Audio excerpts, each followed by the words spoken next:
It's the Blackout Radio Show with Mike Pougounas.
Hello and welcome to the Blackout Radio Show. My name is Mike and I'll be your host for the next couple of hours. We started with a band from California going by the name Soft Science and their track Undone from the single that they will release on 6 April. Tonight I have a special guest, Kevin Haskins, drummer of Bauhaus, Tones on Tail, Love and Rockets and Poptone. He just published his book Bauhaus Undead, The Visual History and Legacy, and he will be with us in a while. For now, The Lost End, a 4-piece post-punk band from Norman, Oklahoma, that released a 7-song self-titled LP about a month ago. It can be purchased at their Bandcamp page for $5. This is the opening track, Self-Control.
expectancy of old age as the journey nears home.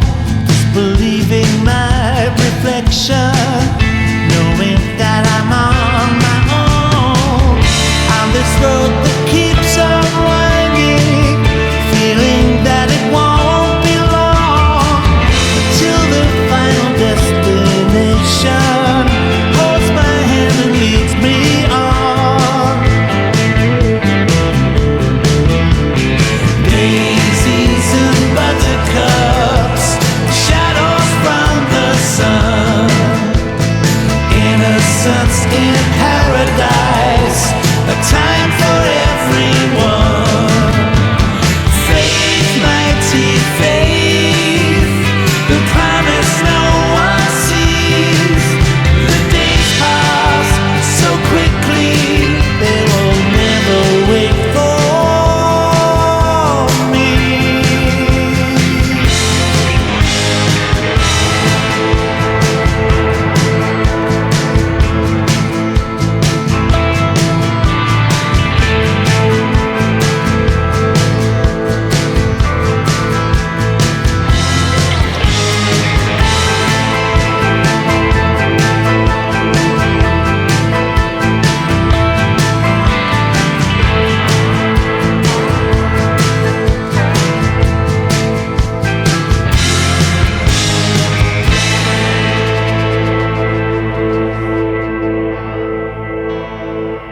Innocence in Paradise, the opener of The Knowledge, the latest offering by Squeeze that came out 2 years after their return in 2015 with Cradle to the Grave. New Facts Emerge is the title of the album released by The Fall before Marky Smith's passing. From this album, this is Brillo de Facto.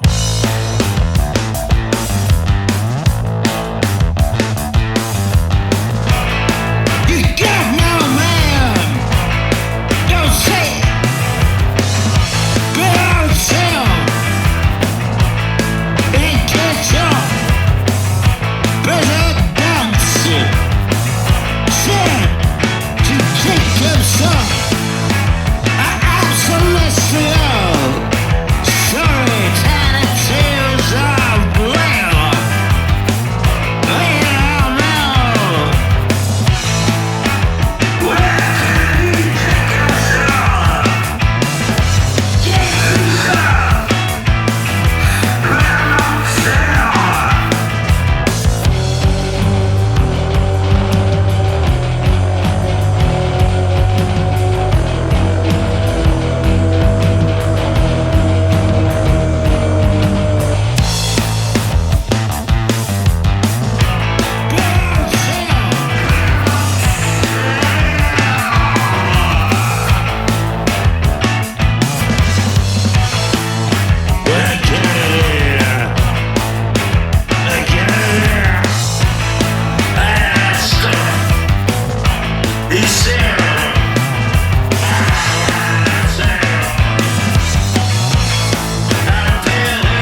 Electric Looney Land.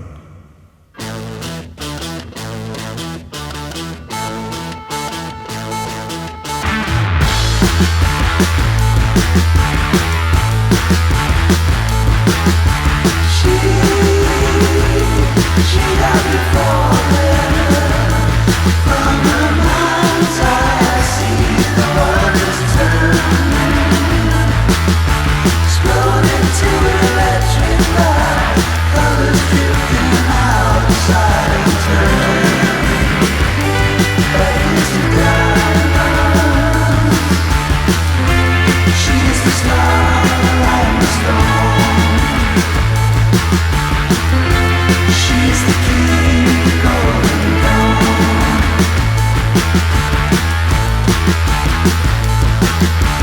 Feel I am ending. Let the stranger in the garden build the horizon. See down as it comes to me, burning sky, effigy of a woman.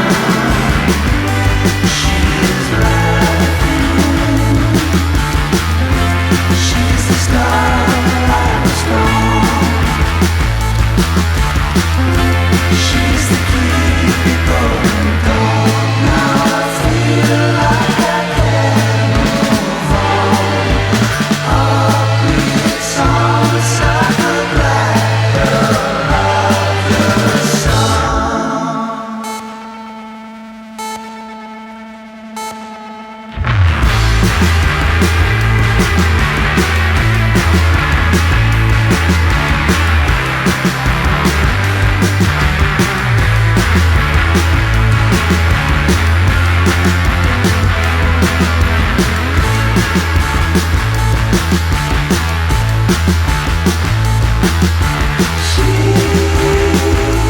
She got me falling from her mind's eye. I see the world is turning,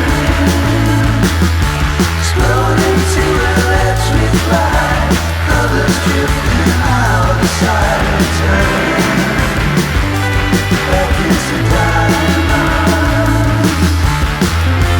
She's the star, I'm the storm. She's the key going down.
Serpent Power and their second album, Electric Looney Land. Serpent Power are Ian Skelly and Paul Molloy of the Chorale and the Zootons, respectively.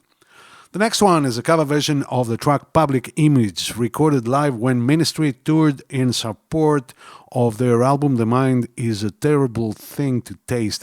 You can find this version on the Live Necronomicon album that came out last year. A lot of guests appear next to Al Jorgensen, such as Skinny Pappy's Nivek Ogre, Public Image Ltd's Martin Atkins, and UK subs Terry Roberts. Jello Biafra joins in for two Lard covers too. This is Ministry and Public Image. Uncle Buck.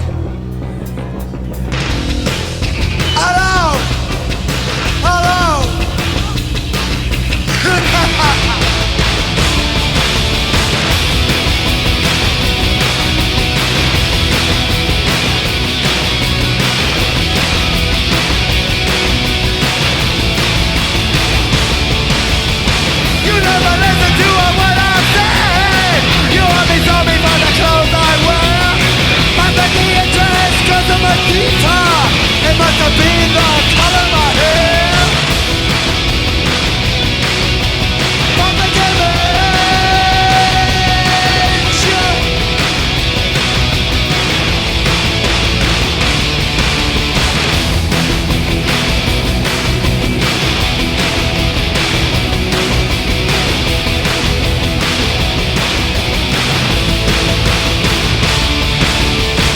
Two sides to every story. Somebody had to stop me. I'm not the same as when I began. I will not be treated as property. From the image.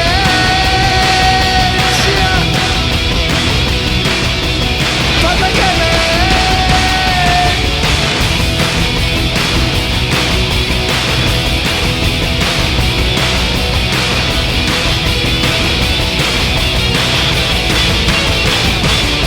Public image, you got what you wanted.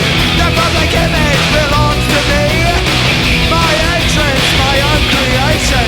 My good finale, my goodbye. Public image, yeah. Public image.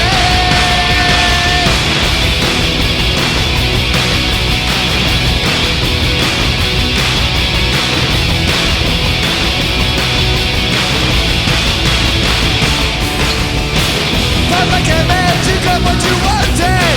The public image belongs to me. My entrance, my own creation. My grand finale, my goodbye. Public image.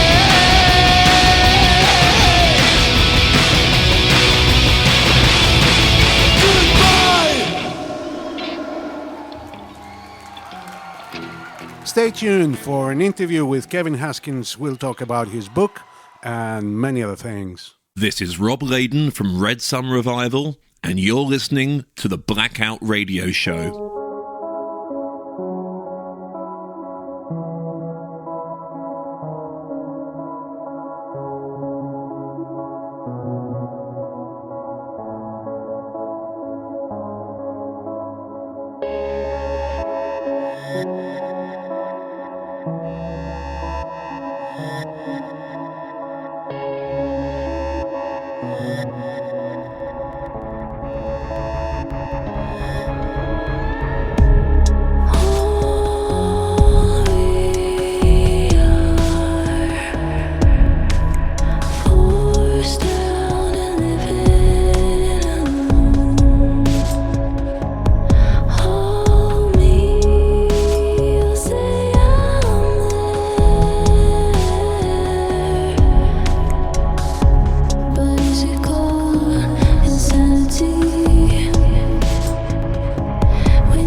And now let's welcome to the Blackout Radio Show, Kevin Haskins. Hello, Kevin, and welcome to the Blackout Radio Show. Let's start with the first question that I have in mind. How was the music scene in Northampton when you put Bauhaus together? The music scene in Northampton when we put Bauhaus together was fairly active and vibrant. There were a bunch of really good local bands, and our lighting guy Graham Bentley started promoting shows at a place called the Paddocks, and managed to get John Peel to come out and DJ. And I think I saw The Cure there, which was a great show, and then the local bands would support. Other than that, there were some other notable places like the Nag's Head and the Black Lion, the Racehorse pub, where we could sometimes get shows. Oh, which drummers influenced your style? There were two drummers in particular that were influences on me around the time of Bauhaus, and that was Kenny Morris, the first Banshees drummer, and Stephen Morris from Joy Division. With Kenny, I really like the way he used the floor tom a lot instead of the hi-hat. And also I really like the patterns that he came up with, like one in particular, Metal Postcard. That was kind of a big influence, and you can probably hear a similar style in my playing. And then with Stephen, one thing I came across was the Sinner when I saw him on TV with Joy Division.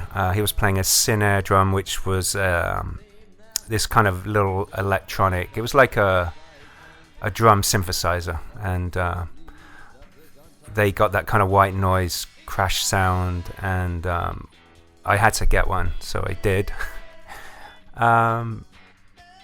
Also, Stephen's style to a degree was influential.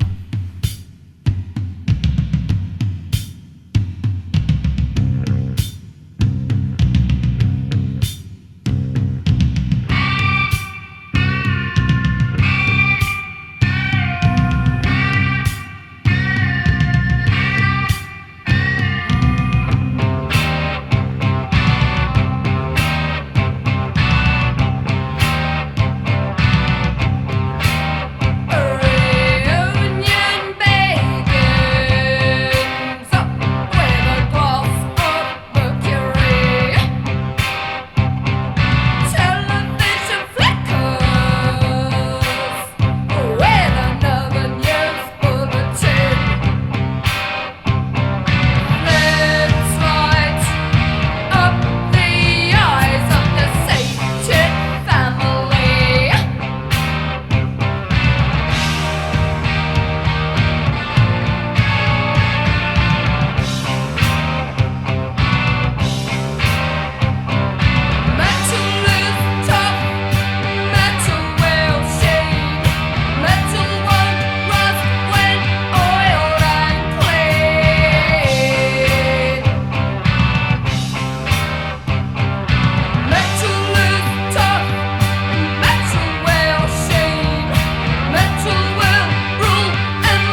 in the early 80s, I looked forward to the new albums of two bands. One of them was Bauhaus, and every album cover was in black and white with an atmosphere of the German expressionism of the 1920s. The only album that had colors on it was the cover of Burning from the Inside. What made you decide to come up with that look? With regards to the cover of Burning from the Inside, why did we come up with that look?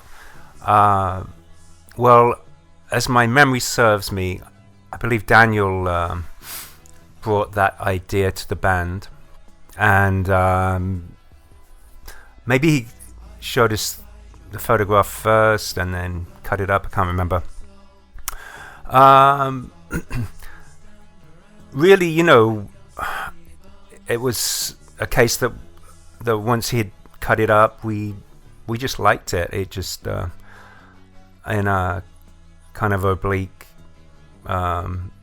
way, and we didn't really read anything into it. It just felt right, and that's the way we created music, also very organically, without really putting too much intellect into it. So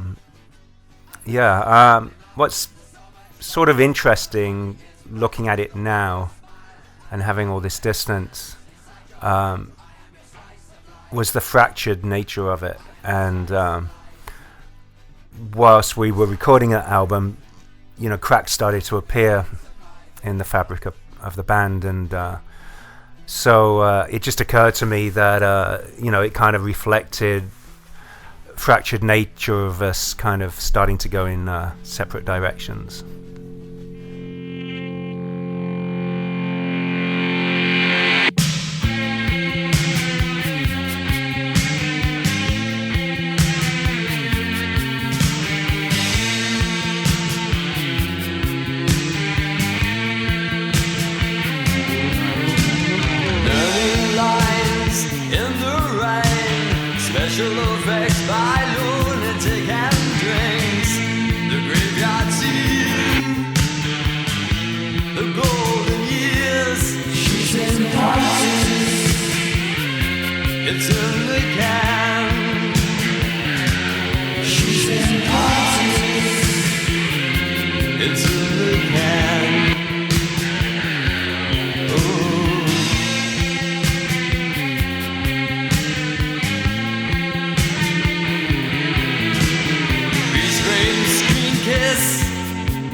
Powder is painted beyond the eye.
Do you like watching movies? Which are your favorites? Yes, I love watching movies. I love watching good movies. I don't like watching bad movies. My favorites, well, I love Fargo for some reason. I love that movie. The original Jungle Book from the 60s. The music in that, really liked. And I like the innocence of the old Disney films. I really like film noir. Really, there's way too many different films and way too many films to list here. But I hope that's given you an impression.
Could be nothing at all.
You're listening to the Blackout Radio Show with Mike Pougounas, and my guest today is Kevin Haskins, drummer of Bauhaus, Tones on Tail, Love and Rockets, and Pop Tone, and we're discussing about his book, Bauhaus Undead, The Visual History and Legacy, that was published about a week ago.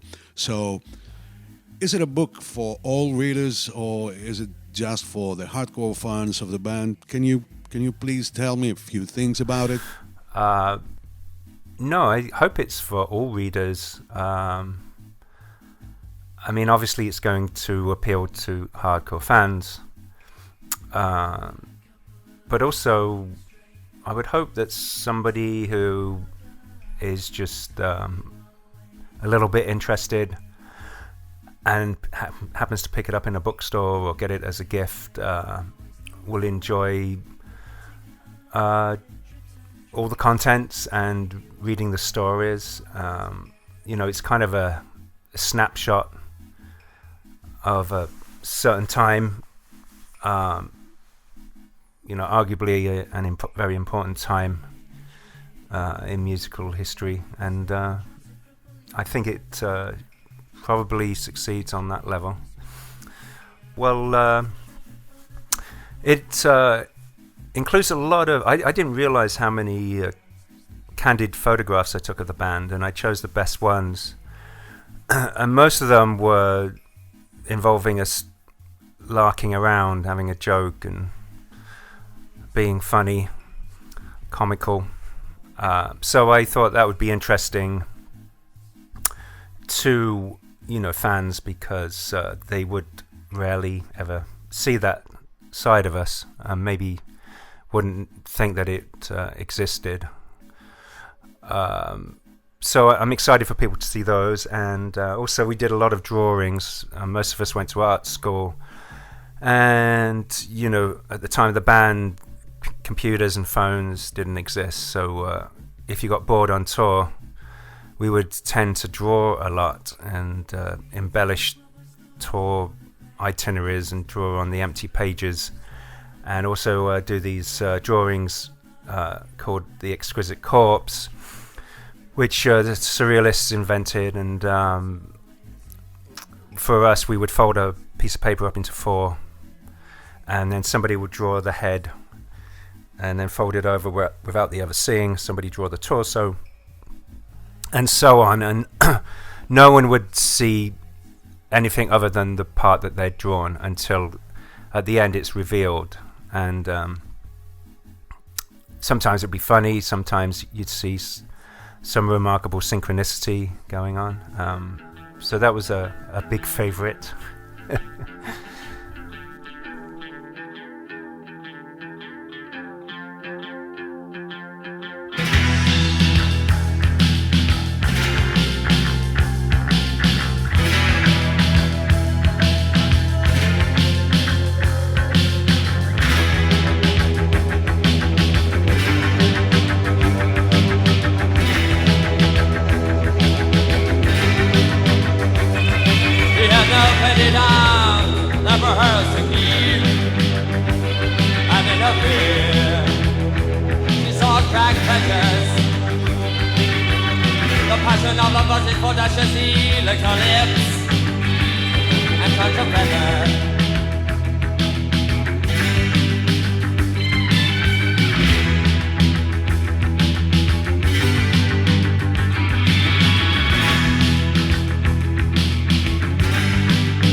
of Wales slips her banshee smile. She gets a letter of the letter to the letter.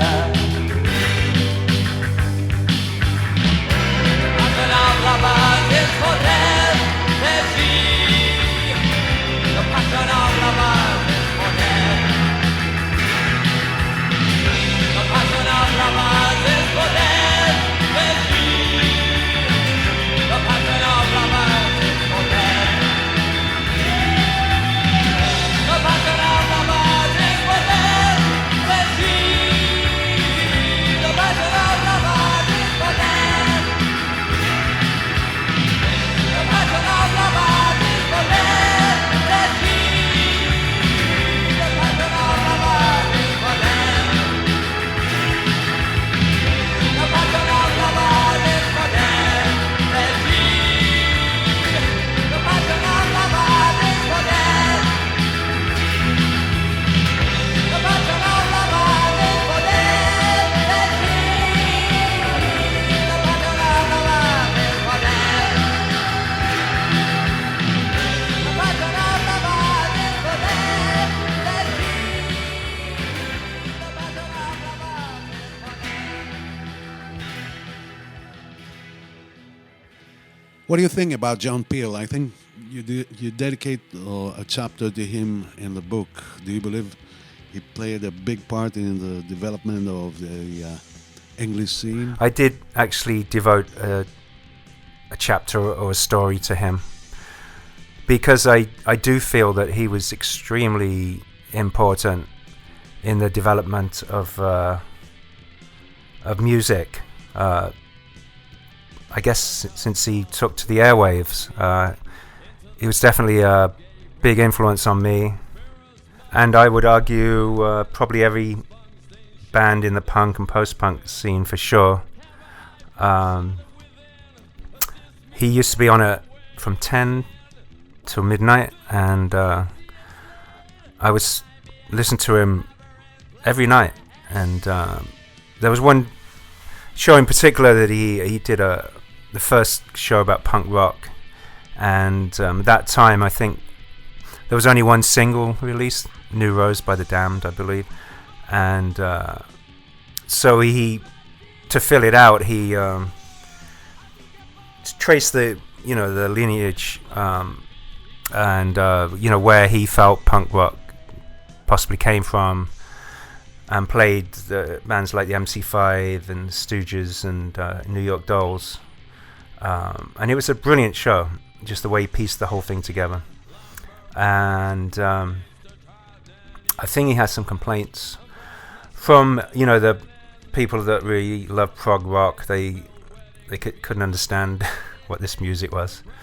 I found that a little bit amusing.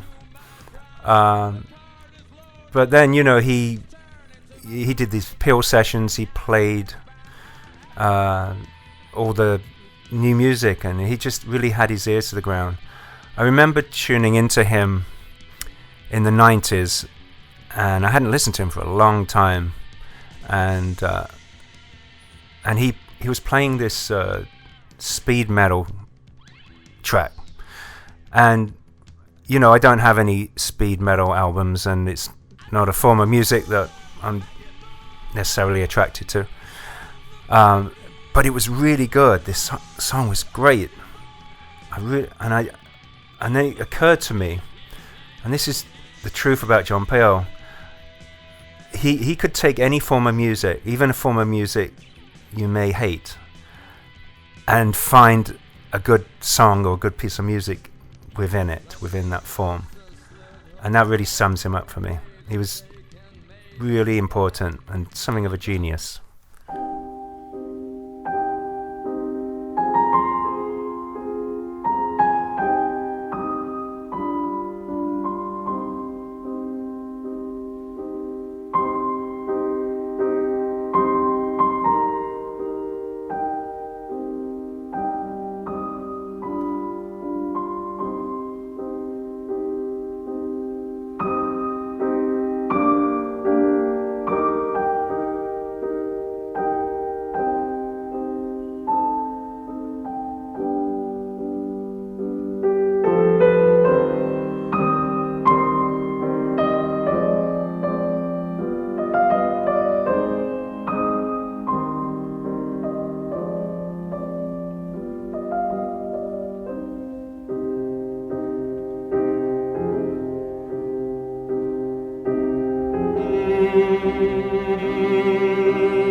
Schubert Trio in E flat, taken from the original soundtrack of the movie The Hunger, starring Catherine Deneuve, David Bowie, and Susan Sarandon. It opened with Bela Lugosi's Dead.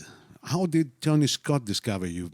Being great fans of David Bowie, I guess you must have been thrilled and can't help but wonder how it felt. The connection between Tony Scott and Bauhaus was a chap called Howard Gard, who was primarily a TV commercial director. And he directed the Maxell cassette tape ad that Peter did. And after that, he only directed 2 music videos. One was Avalon, Roxy Music, and the other one was She's in Parties, Bauhaus. And so he was editing She's in Parties, and he had a edit bay in the same building as Tony Scott. I think it was the Scott Brothers company. And one day Tony popped his head around the door and said, "Hey, what are you editing?" He's like, "Hey, it's this. I just did a music video for this band called Bauhaus." And he said, they have that single Bela Lugosi's Dead. And I think Tony's ears pricked up, and because he was in the process of putting together The Hunger, and so he saw a connection there, and he watched a bit of the footage, and that's how he came to approach us. And I think after he heard the single, he was like, "Oh my God, this is a no-brainer," and that's how we got to hook up with him. Regarding David Bowie, we were, beside ourselves with excitement at the prospect of being in the same room with him. And it was filmed in a club in Charing Cross, and all the club regulars were pulled into service as extras, and they all happened to be, big Bowie fans also. So we were waiting his arrival with anticipation, and I remember him arriving, and he was in these kind of designer army fatigues, and he's really charismatic guy, and he was just dripping with charisma. And then he went and got changed into the black suit and the black quiff and the shades, and he came out looking stunning, and we did our part, and then we just hung around watching him from afar. And at one point when they were setting up a shot, we were kind of following him around from a distance, and he went over to this old jukebox and started to put songs on. And we were getting closer and closer, and then he looked around and he saw us, and he motioned to us like, "Come on, you can come closer, come and sit down." So we all sat down in a semicircle, and I can't remember if it was just me out of the band being there, because I can't remember any other members of the band telling this story, so it might have just been me. And it was amazing. So we sat down, and for the next hour he would put on a song, and a lot of the songs were the ones that he covered on pin-ups, like The Who and The Pretty Things, The Yardbirds, I think. And he would tell us stories about how he went to see the bands at Eel Pie and the Marquee, and what the scene was like. And it was this little private audience with him for like an hour. One of the most amazing experiences I've had. And to end this story up, at the end of the day, I was looking for a light for a cigarette, and I was just standing beside this kind of doorway. And so I saw David's assistant, Coco, and she was kind of within the doorway. And I said, "Do you have a light?" And she said, "No, but I think David does."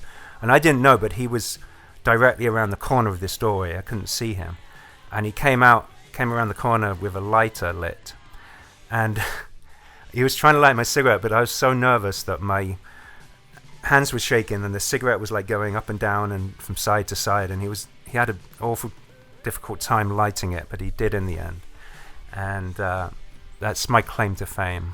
David Bowie lit my cigarette.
White on white, translucent black capes back on the rack.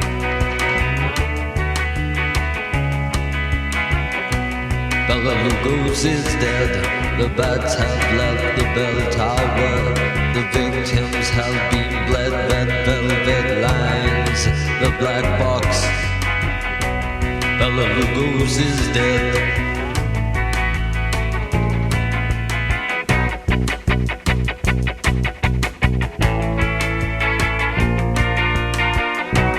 Bela Lugos is dead.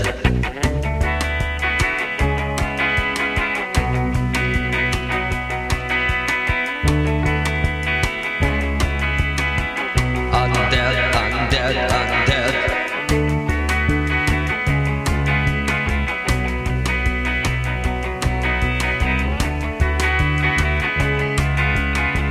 I'm dead, I'm dead, I'm dead. The virginal brides file past his tomb. Strewn with time-stamped flowers, bereft in deathly bloom. Alone in a darkened room, the Count.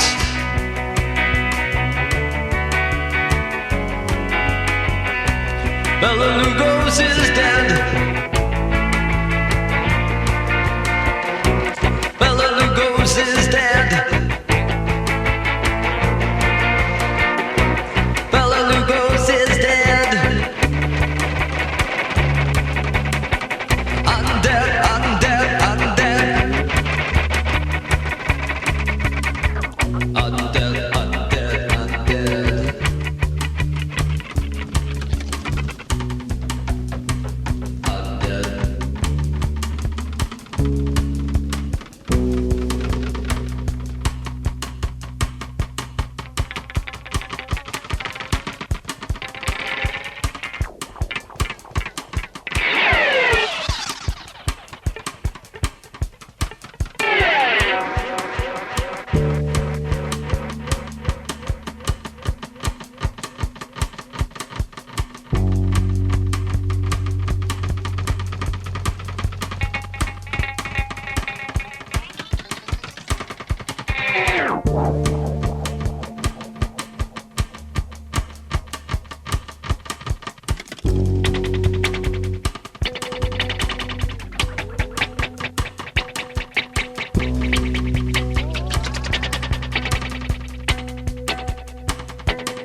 With Tons on Tail carrying the macabre tastes of Bauhaus in a kind of pop mood, does it now appear that it was a necessary transitional stage for your next band, Love and Rockets?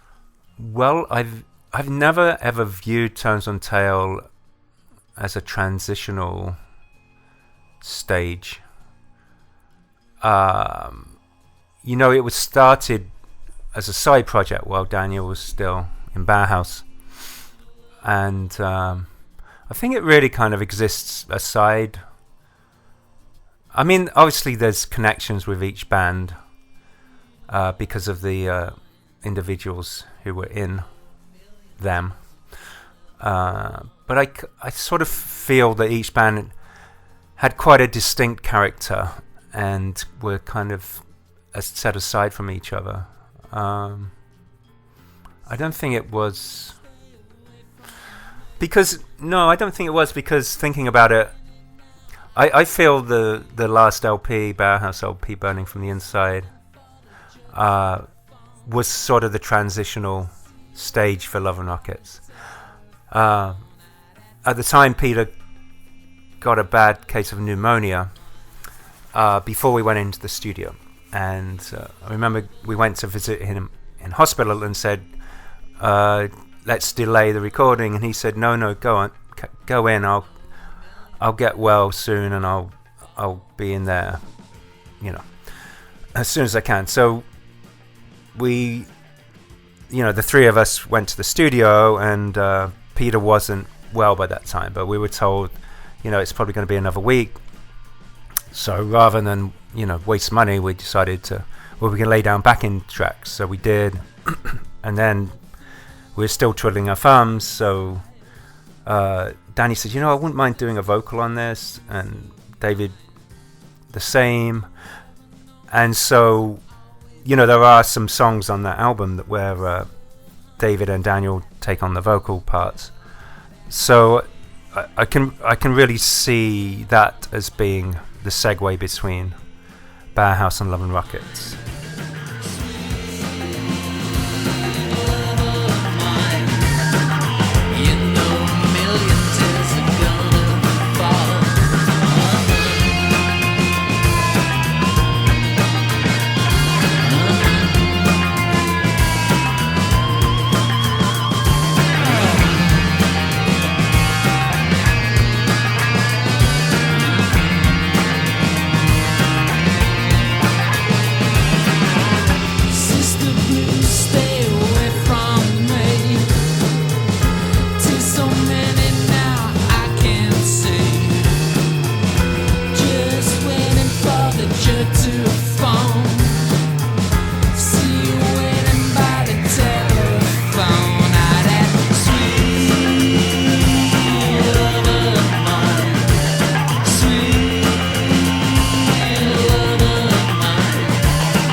It's the Blackout Radio Show with Mike Pougounas, and my guest today is Kevin Haskins to tell us about his new book, Bauhaus Undead, The Visual History and Legacy. But we are also chatting about Tones on Tail, Love and Rockets, and Pop Tone.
Did it feel awkward to go on stage as Bauhaus at Coachella 2005?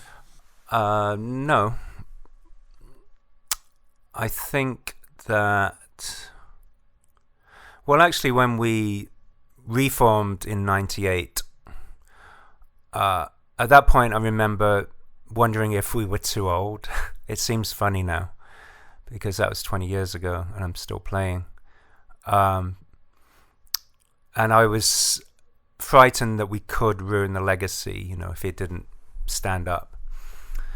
Well, it couldn't be the same as when we were in our early 20s, for obvious reasons. But I feel that it was as good, if not better, in a different way. I know there's people out there that would disagree, and there's people that would agree. But with 2005, it didn't feel awkward. No, it was really exciting to go and play on such a big stage in front of, I think there was 110,000 people, which definitely the largest audience we've ever played to. And Paul Tillett at Golden Voice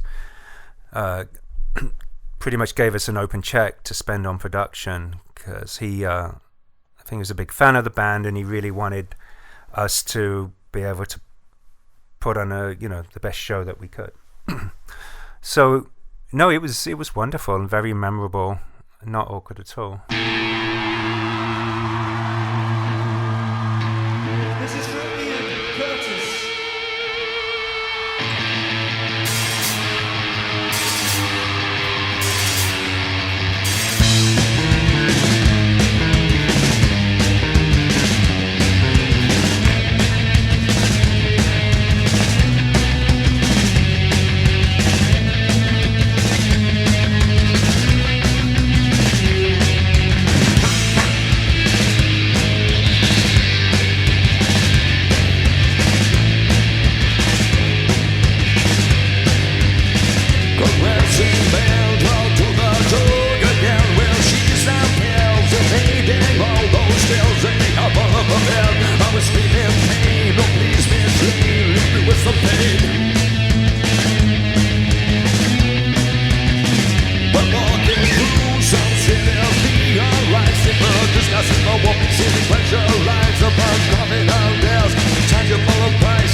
You can say now that you were there.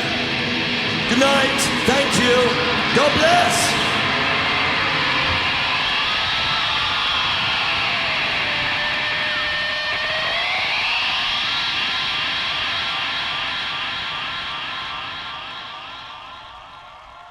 Hi, this is Greg from the Expelliarmus. You're listening to the Blackout Radio Show. Enjoy.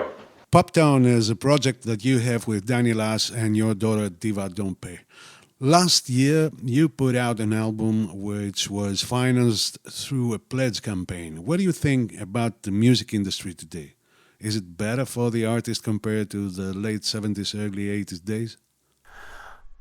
I don't think the music industry is better today than in the 70s or 80s at all. I feel sorry for bands that are starting out now. It's way, way more difficult to survive, and in turn to grow. Back in the 70s and 80s, there was a lot of money in the industry. There wasn't file sharing, and people would go out and buy your music, and that enabled record companies to nurture bands and to pay them, and so it was a way better situation in terms of cultivating a band and giving it the chance to evolve and grow and develop and be supported. I read an article like last year about a band. I can't remember who they are, but they were quite big in England, but they all had to have day jobs because the band can't support them. I obviously that's going to really affect the creative process, and what do they do when they go on tour? How do they get time off work? I think it's very stifling, but it is what it is. We're going through a revolution. I imagine similar in the way the Industrial Revolution just turned everything upside down on its head, and we're experiencing that now, which is historic and it's interesting, but I don't think it's for the best for the music industry. And what about Poptone? I see you're playing live. Do you have any plans on releasing any album? Yeah, I'd just like to say a little bit about Poptone. So it's a what is called a career retrospective project, and Daniel and myself, Daniel, was a founding member of Bauhaus and Tones on Tail and Love and Rockets, and I and my daughter Diva is on bass, and we're playing songs from all those bands and touring, and it's going great. We're having a lot of fun, and the audiences have just been phenomenal. Really, really enjoying playing again. I didn't realize how much I missed it. And we have an album coming out on Cleopatra Records, hopefully in May when we get the vinyl, if we get it in time. And it's just called Poptone, and it's a collection of material from the 80s, and we're also hoping to write new material. Thank you very much for this interview, and I thank you for the memories. Good luck with the book and with Poptown too. Well, thank you very much. I've really enjoyed the interview, and thanks for having me.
The war is over, no more. Out of the trenches and into the limos. Everywhere the news the same. Baby, we didn't make it. Can't find my pen under the mud. I'd like to write you all the details. All for war, not meant to be won. I hear the medic steps are closing. I'd like to call him, but I can't. Remember me when flowers blossom, and keep me close to your heart.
In the Shadow of Wealth, taken from the latest New Zero God EP, Under the Influence of Captain Panic Attack, that came out through Custom Made Music about a month ago. One more Custom Made Music release now. The latest single from Chile-based shoegaze post-punk outfit Synth Temples. It's called The Burning World, and it's off of their latest album Down Memory Lane, coming out March 30.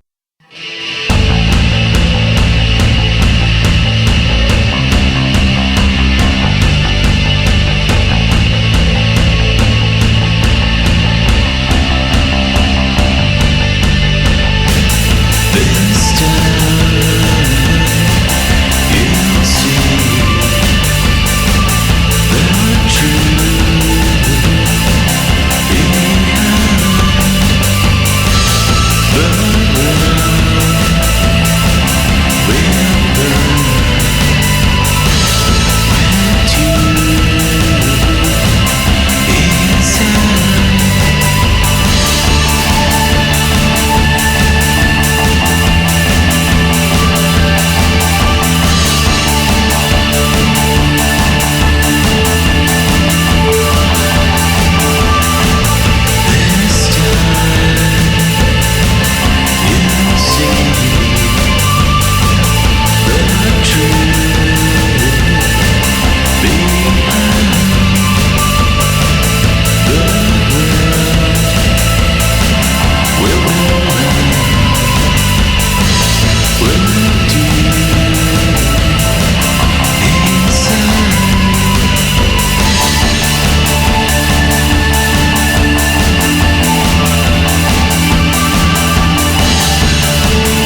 I'm in a bar after work with a couple of mates.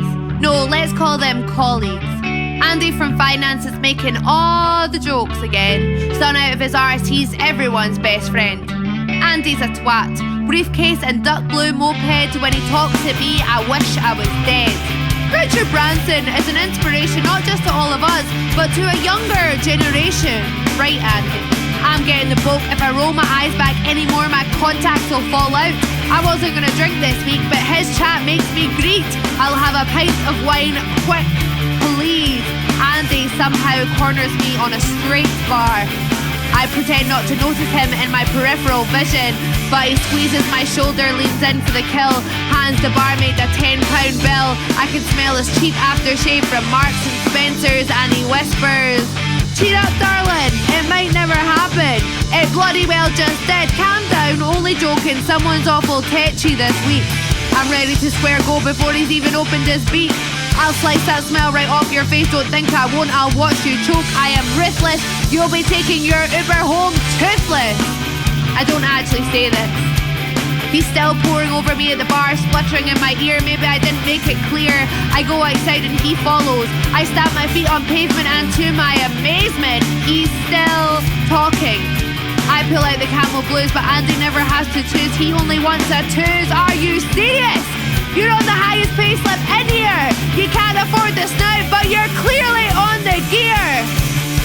We go back inside and he starts again. Did you know that Richard Branson started his Virgin Empire with nothing but an idea and a fiver? Andy's the type of guy who takes pleasure in writing bad reviews on TripAdvisor, but everyone else is laughing it up. My uncle is actually a shareholder of the local Virgin Country Club. Stop talking about Richard Branson! Everyone is leaving, but Andy just got me around it. I suppose I'll stay, drink these, and then try to leave. Andy is gurning, looking pleased. It's just me and him now, and I've not said a word in an hour. Somehow Andy has got all the power, and I'm trapped talking to this ostrich in a suit. I would love to see his face connected to my boots. We've both got work in the morning, and as soon as this room stops spinning, I will stand up soon. I'll go to the Blue Lagoon and get a taxi home. But actually, in fact, you know what? These tunes are actually alright. This could be an okay night. I'm feeling kinda good now. Andy's not so bad. He just bought me 2 tequila shots. Maybe one was meant for him, but I took them both and he just grinned. And you know what? Andy looks alright in the dark. He's letting me bitch about Mark from IT and he's saying nice things to me. And he just bought me chips and cheese, and there's nothing more romantic than winching with a mouth of salt and vinegar. He's such a good kisser on Gordon Street, holding my heels, bare feet in a taxi, mouthing off in the back, hand on his crotch. Then everything went black.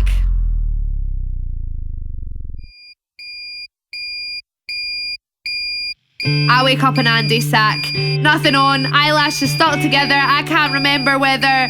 Oh no, he's here, stroking my back. I'm either gonna whitey or have a heart attack. Why do I always do this? End up in bed with people I despise. Maybe if I just close my eyes and pretend that this never happened. He's sitting at the end of the bed, back in his suit, staring at me intently like an inside-out umbrella. Last night was so fun, but we better boost all if we're gonna make the train. He hands me a mug of tea. Richard Branson's face gazing up at me. Richard Branson mug! This must be a joke. I need to get out of here. I need a smoke. Oh, for God's sake. How am I going to get through this one? He makes my skin crawl. Andy's the type of guy who says YOLO and lol. Oh no, he's going to start talking again. I don't think I'll live through this pain. You know that Richard never actually had a degree. What can I say? Aye, Andy. Some guys have all the luck. Now get out my face and get to... Andy from Finance, taken from the Savage Cat album A Ricochet of the Moon. That was Leila Josephine on vocals. This is DC's and their track Self-Faced Darky Tender from their album Rotten Dreams.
refract, infecting my flesh.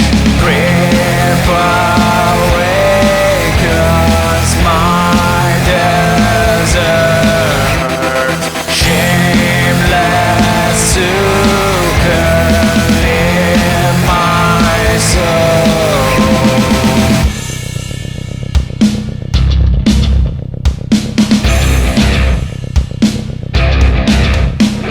Smile, dirty smile, raw smile. The scent of butterflies, broken lies, ragged lies, infecting this taste of you. Grip awakens my desert, shameless to in my soul, wasting my time talking to you, boundless feel, hollow black hole.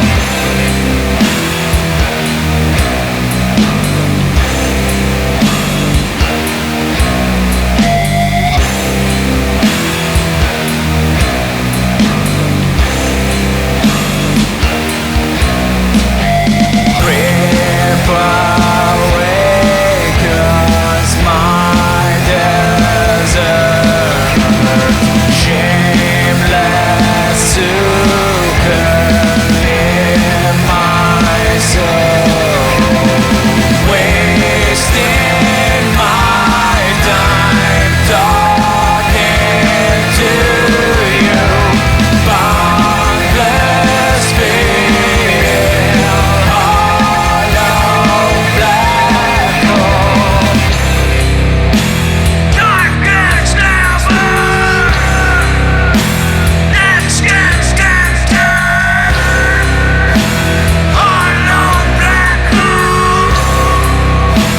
Feast your answer. Darkness never, next gets turn, hollow black hole.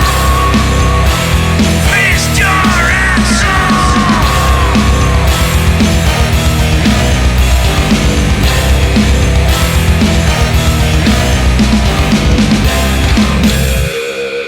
Last track of the show is taken from the single Maurice Nespala, excuse my friends, by Finnish band Permanent Clear Light. The track is titled 1 in 5. It will be a 7 inches color vinyl single and it will be on sale April 13th through Fruits de Mer Records. Thank you all for listening. Till next time, take care and be safe.